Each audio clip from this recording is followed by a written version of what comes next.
There are many more. What I'm going to do is, because we can just keep listing things, but I just want to give you an idea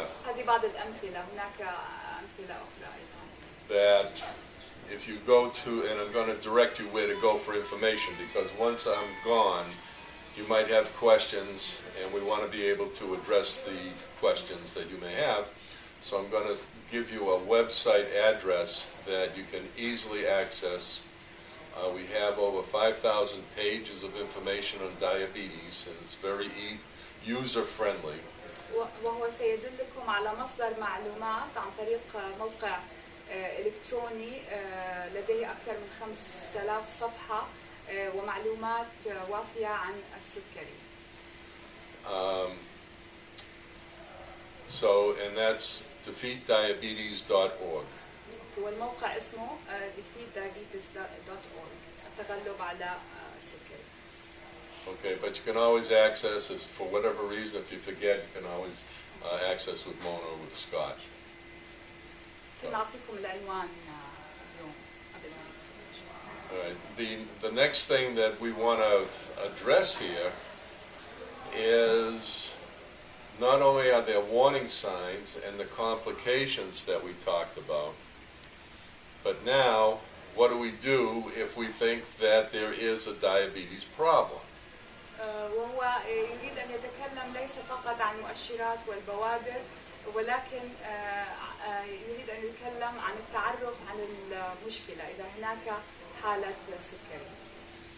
It begins with going to a medical professional.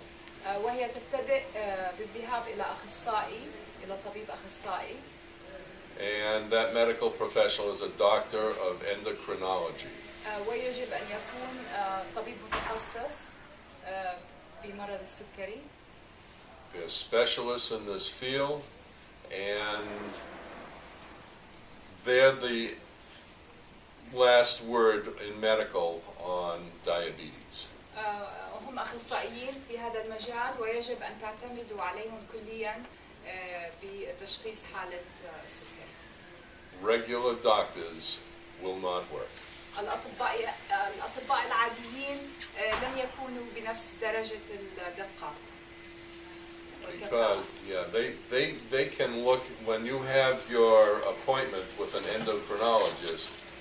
They can look into your eyes to see if you're going blind. عندما تذهب إلى أخصائي بمرض السكري يستطيع أن ينظر إلى عينيك ويرى إذا كان هناك قابلية إلى أن يصاب الشخص بالعمى. In my case, في حالة السيد ماندل, I was going blind in both eyes. كان ابتدأ يصاب بالعمى في كلا العينين. Yet, at the same time, I could see perfectly. وبنفس الوقت كان يستطيع أن يرى. It's the nature of diabetic retinopathy, which is the label for going blind if you have diabetes. وهناك اصطلاح يدل على احتمال الإصابة بالعمى لدى الشخص وكانت هذه الحالة عنده. And it can be fixed if you catch it in time. ومن المستطاع أن يتم إصلاح هذه الحالة المرضية. The next thing that we need to know is called the A1C test. الشيء الآخر هناك اختبار مهم اسمه A1C test. The A1C test is a very simple blood test taken in your doctor's office or a laboratory. وهو اختبار دم بسيط يمكن أخذه في مكتب الطبيب أو في المختبر. It is a test that if you are diabetic, you need to have this done every 3 months. وإذا كان الشخص مصاب بالسكري يجب أن يأخذ هذا الاختبار كل 3 شهور. But also, it is absolutely definitive as a test to determine if you are diabetic. Even if you don't know you're diabetic, you think you might be diabetic or you display some of the symptoms, this test will absolutely tell you if you are diabetic years before the symptoms show up. ومن المهم جدا أن تأخذ هذا الاختبار لأن هذا الاختبار يحدد إذا الشخص مصاب أو سيصاب بالسكري سنوات قبل الإصابة. So we can profile who's likely to develop diabetes and try to prevent it, but if we don't prevent it, early identification is the key to prevent all of those nasty complications. وهذه الخطوات نستطيع أن نأخذها للوقاية من هذا المرض. So, getting back to our subject here, I would reckon now, I saw Dad nodding. You get that A1C test on a regular basis? Okay, so you understand what it is. Has he had that? He should. Now, it doesn't have to be often, but he should get that test at least once a year. وينصح الأطفال الذين لديهم آباء أو أهالي لديهم سكري أن يأخذوا هذا الاختبار أيضا.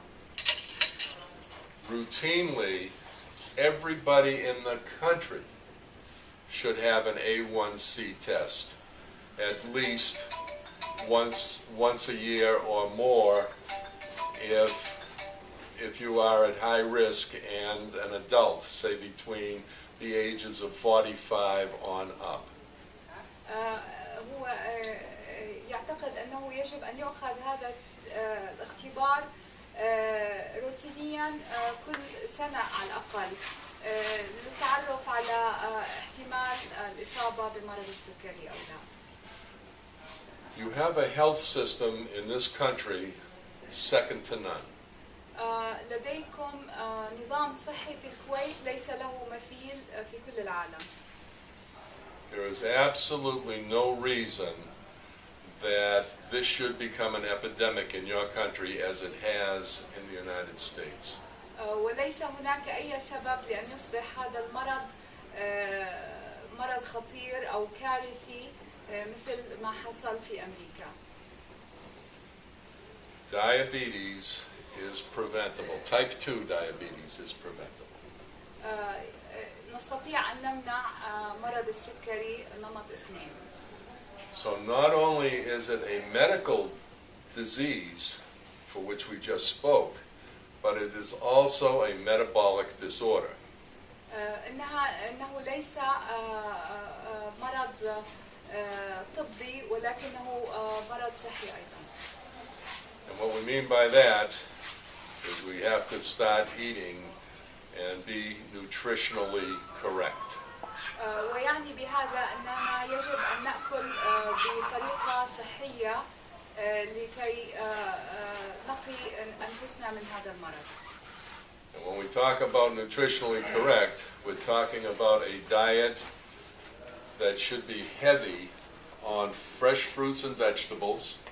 وعندما أتكلم عن نظام صحي أنا أتكلم عن الخضروات والفواكه and whole grains. والحبوب. The fresh fruits and vegetables you should have between 5 and 9 servings every single day. ويجب على الشخص أن يتناول من 5 إلى 9 وجبات من الخضروات وجبات صغيرة من الخضروات والفواكه. And within those fruits and vegetables you want to get as much color as you can. The colors of the rainbow. وضمن هذه الخضروات يجب عليكم أن تشملوا مختلف ألوان الخضروات في نظامكم الصحي. The fresh fruits, I want to emphasize fresh. الفواكه الطازجة والخضروات الطازجة يريد أن يؤكد هنا. Because those foods are considered live foods. لأن هذه الأطعمة تعتبر أطعمة حية ومفيدة جدا صحية. They still have all of the nutrition and the other properties necessary to feed the 60 trillion cells of our bodies. وتشمل كل الفوائد الصحية التي تغذي أجسامنا وخلاياها. When you cook food, boiling it, frying it, baking it, burning it. When I cook, that's what I do. I burn it. عندما تطبخ الطعام سواء قلي أو شوي أو حرق في بعض الأحيان نحرق الطعام. You eliminate the benefits of the foods. فأنتم تزيلون جميع فوائد الطعام. فيفضل أن يكون الطعام طازج وني الفواكه والخضروات. So what happens? I want to get a little bit scientific, but really not much. But I want to touch on this a little bit. The pancreas, which is a small organ in the body, produces the hormone insulin. يريد أن يتكلم بناحية طبية حيث يقول أن البنكرياس ينتج الهرمونات الأنسولين. When we eat food and it goes into our systems, وعندما نأكل الطعام ويدخل بأجسامنا and we digest that food, ونهضم هذا الطعام, it is now brought to the rest of our bodies through our bloodstream. فإنه ينتشر بكل أنحاء الجسم عن طريق الدم. It will stay in that bloodstream until the insulin that is produced by the pancreas allows it to spread out to the rest of the body. وسيبقى في مجرى الدم حتى يسمح له الأنسولين أن ينتشر في أنحاء الجسم. So we need insulin. لذلك نحن نحتاج الأنسولين. And if we don't have the insulin, وإذا لم نحصل عليه, it stays on the main arteries and just keeps going around and around and around. فإنه سيبقى في مجرى الدم وسيظل يدور ويدور. And it doesn't pass on to those 60 trillion cells. ولا يتم وصوله إلى أنحاء الجسم والخلايا 60 تريليون. When we eat fresh fruits and vegetables, this live food that we talk about, عندما نأكل الخضروات والفواكه الطازجة والأطعمة الحية التي أتكلم عنها, the pancreas doesn't have to work as hard. فإن البنكرياس لا يشتغل بصورة ليس عليه أن يشتغل. ليس عليه أن يشتغل. The pancreas also produces not only this insulin that keeps that process flowing, but it also produces digestive enzymes, which is another critical job that the pancreas performs. فإن البنكرياس لا ينتج الأنسولين فقط ولكنه ينتج الإنزيمات.